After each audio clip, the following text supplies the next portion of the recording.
again, guys? Brian here at 3TR, and I have another requested top list video to share with you guys today. And this time I will be sharing with you guys my top 5 most overrated video games in my opinion. Now before I begin, I would like to thank the subscriber of mine that actually requested this topic, Mr. Mark Main. And to jump right into him, before I do that, I just want to give a fair warning. And if you guys love these games, that is perfectly fine. I have played all of these games. I think they're fine. I think some of them are good games, but this is just overrated. That being said, let's get started. Number 5 is not necessarily one game, it's more like 3, and it is Resident Evils 1, 2, and 3. Now, the Resident Evil franchise to me kind of falls into a department that I like to call the generation effect. And just kind of sum it up, which I could do a whole video talking about this. This is a term I created a while back. And what it is it is a change in a franchise that is so dramatic that fans who were fans of a certain franchise from the beginning have to choose whether or not they are with the change or they're not. And that's usually when the franchise of fandom gets divided. Lots of movies and video game franchises fall into this trap. Resident Evil is no exception. Now, I will admit, I did not play these 3 games when they first came out. My very first experience with Resident Evil was Resident Evil 4, and I went on to play 5 and 6. And it probably wasn't until 5 that I actually went back and played the first 3 games. And the funny thing about me playing those 3 games was I was so frustrated with these games because I was trying to understand why people thought these games were good. I mean, in terms of stories, especially the first one, it is corny as hell, and you have to admit it. And maybe that's kind of the whole nostalgic value of the Resident Evil games. And the controls are some of the worst. I'm not kidding. Like, I literally had to fight to play through all 3 of these games. Now, some people have said, well, you gotta change the controls, you gotta soften them out. It's like, why do I have to do that? Can I just pick up a game and just start playing it? And say what you will about Resident Evils 5 and 6, of how they've kind of gone more into a action department, which I'll admit that is true, but at least it's got much better controls than Resident Evils 1, 2, and 3. And although these are classic games, do not get me wrong, this really is the origins of where survival horror was really at its peak. I just don't think they're really as good as people say. I still enjoyed them for what they were. I understand their nostalgic value. I understand that the bad controls kind of play into why the game is supposed to be as horrifying as some people would like to claim. But I think they're good games. They're just not like the greatest survival horror games of all time. I don't think they're any more better than what we have with today's version of Resident Evil. I kind of put them on the same level. But that's just me. Going on into number 4, I picked Silent Hill 2. It is no secret, if you've been watching my channel long enough, you would know that probably one of the hardest genres in terms of movies or video games for me to get into is horror. Because I think at this point it's almost impossible to scare me in any media. And as far as I know, only 2 games have legitimately scared me, and that was Resident Evil 4, because that was the first Resident Evil game I ever played, and Dead Space.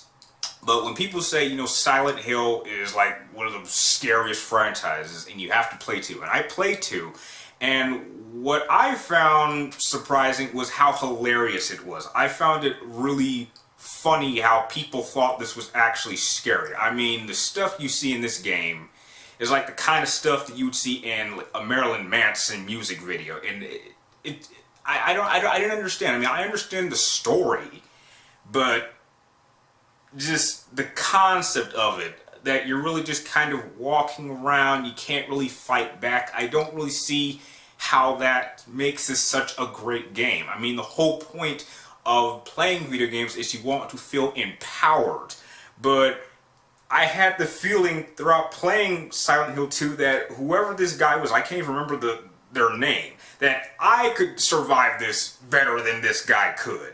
And the twists, depending on which ending you got, just didn't seem all that interesting. I understand that there are some scary elements that I'm sure will work for most people, but because horror is just not my bag, it just doesn't work for me. So I really have never considered Silent Hill to be a very scary game.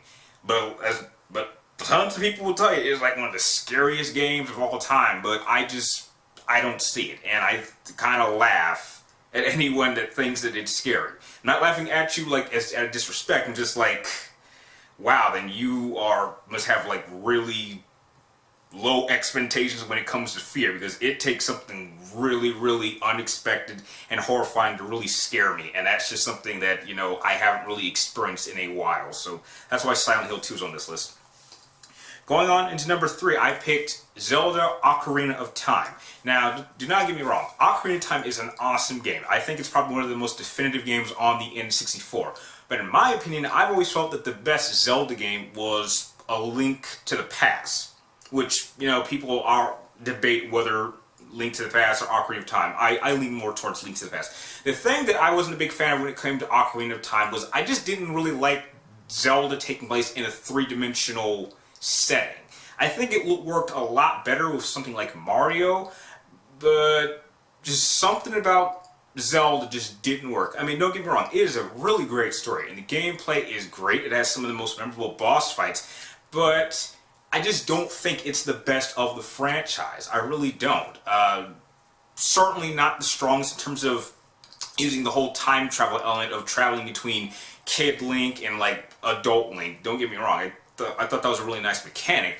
I just think that as a whole package, it's certainly one of the better Zelda games, but I don't think it is the single best. I think that with Link to the Past, it really got the system down. It took a system that we had been using with, I want to say, the first two Zelda games, which if you play Zelda 2, it's a lot different. It's more like a side-scroller. But I think it took the original format and it gave it color, it gave it a phenomenal soundtrack, and it gave me some of the most memorable moments in gaming history that I've ever experienced to date. And although Ocarina of Time is good, I just didn't have those many moments with it as I did with Link to the Past, and that is why it is number 3 on this list. Now we're getting into number 2, and 2 is just overrated because of it's really ridiculous how this even got past anyone and how no one has really complained about it in the past or even now. And that is not just one game in this franchise, it is the entire franchise in general, and that is the Street Fighter franchise. Now, when it comes to fighting games, it's undeniable that the two kings of really the fighting game genre are Street Fighter and Mortal Kombat. But the reason I've always leaned more towards Mortal Kombat is, aside the fact that it has fatalities, and I think the combo system is better, is that unlike something like Capcom, you don't have to rehash it and sell it it's pretty much the same project. Like, literally, like, I recently just looked up a list, which is actually still on my computer screen, of how many versions of Street Fighter 2 that there are, and you're gonna like this list. This is just a short list. Street Fighter 2, we have the World Warrior, Champion Edition, Turbo, Special Champion Edition, the New Challengers, Super Street Fighter 2, the New Challengers, Super Street Fighter 2 Turbo, Street Fighter 2 Grandmaster Challenge, Street Fighter 2 Turbo Revival, Hyper Street Fighter 2. I'm like, how many times can you repackage the same game and sell it? And this is just a short list of Street Fighter 2. They've done this with 3, they've done this with Alpha, and I think they're doing it with 4. I think there's, 3 different versions of Street Fighter 4? I may be wrong, but it's just the concept of constantly taking the same game, throwing a couple extras, reselling it, and claiming it is a completely different game when it's not. You know how many versions of Mortal Kombat that we usually get with one game? We usually get 2. You will get the first version of the game that comes out, and then over the course of the next couple months, they'll release maybe a couple DLC characters that you can choose to buy or not, or you can wait a couple more months and just buy the complete edition that comes with all of these downloadable characters anyway. So you only get 2 editions. You can choose to get it now and buy the characters as they come, or you can just wait until they're all out and you just buy it together. 2 different versions. That seems logical to me, especially in this damn age with the way DLC content is used. So, again, I don't think Street Fighter 2 is a bad game. It's pretty awesome. I think Street Fighter in franchise in a whole, it's great, but it's just not nearly as great as Mortal Kombat. Just my opinion. Now we go into number 1, and number 1 I know is going to piss off a lot of people. And I'm prepared for this. But number 1, the most overrated game I have ever seen or experienced playing was The Last of Us. Now this is coming from a Sony fan. Now before The Last of Us even came out, everyone was kind of hyping this game up the ass. I mean, everyone was talking about it. They were saying how this is going to be the greatest game of all time. I wasn't buying. When I hear people talk about a game like that, I usually get even less excited for it. And I ended up doing something with my experience with The Last of Us that a friend of mine said was actually pretty stupid of me to do.